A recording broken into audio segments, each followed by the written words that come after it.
Hey everyone, in Asana, keeping track of important task details becomes much easier when you use custom fields.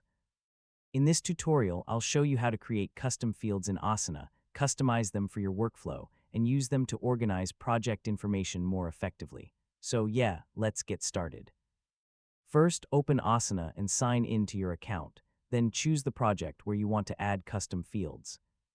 Custom fields are created at the project level, so make sure you're working inside the correct project. Once you're inside the project, click the Customize button in the top right corner. This opens a menu with different project options. From here, find the Fields or Custom Fields section to begin creating your own fields. Now click Add Custom Field. Asana will ask you to choose the type of field you want to create. You can use options like text, number, dropdown, or a checkbox depending on the information you want to track.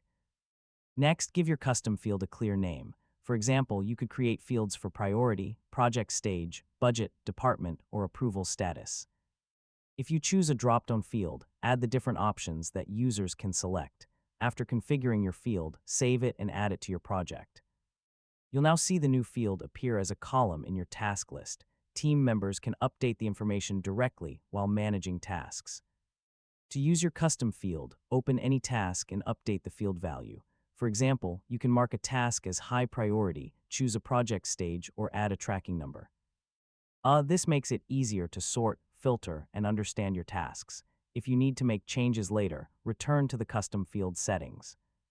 From there, you can edit field names, update drop-down choices, remove fields, or adjust how they appear in your project. Keeping fields updated helps your workflow stay organized. And that's how to create custom fields in Asana. By adding the right information to your tasks, you can improve organization, track progress, and make project management much easier. Thanks for watching, and I'll see you in the next Asana tutorial.